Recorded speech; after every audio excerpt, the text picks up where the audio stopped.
Now, please stand for the benediction, which will be given by Jewish chaplain Rabbi Dr. Naftali Brawer.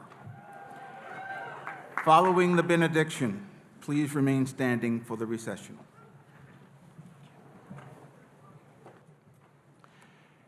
Dear graduates, congratulations, Mazel Tov.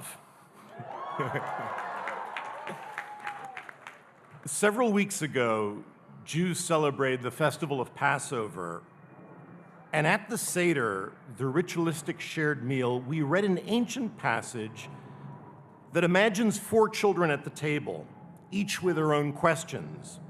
One is wise, one is sarcastic, one is simple, and one doesn't even know how to ask a question. Now, traditionally, the wise child's at the top of the social structure, followed by the sarcastic, then the simple, and finally the nonverbal. But I want to do 2 things with this ancient passage. I want to invert the structure, and I want to suggest that rather than 4 separate children, they represent 4 stages of intellectual and emotional growth. So let me conjure up a purely fictitious Tufts student. A disclaimer: any resemblance to persons present is purely coincidental. Stage 1, wise child. This is the student's first year at Tufts, feeling very wise. Just getting into such a competitive university speaks to their wisdom. And then exposure to so many new and exciting ideas by the end of the first year, our fictitious student is so full of wisdom. Just ask them, they'll tell you. Stage 2, sophomore year, sarcastic child. By now, the novelty is worn off, and what's more, as our student is exposed to more ideas, they discover contradictions, unresolved problems, weak arguments. They're no longer starstruck.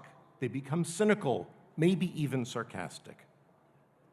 Stage 3, junior year, simple child.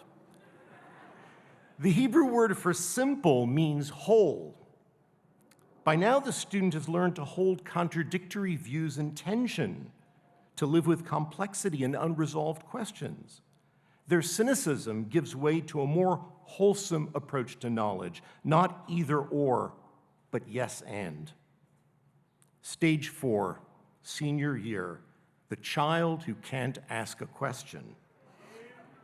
Not because they're ignorant, but because their education has taught them how to live in radical amazement and wonder. Their silence is not a result of ignorance. On the contrary, it reflects the deepest wisdom. Wonder is beyond language. So my blessing to you, dear graduates, is that you take all 4 years of your education with you throughout your life's journey. Knowledge, the ability to be critical, the ability to hold apparent contradictions and creative tension, and ultimately, the ability to live in radical amazement and wonder as you encounter life in all of its majesty and mystery.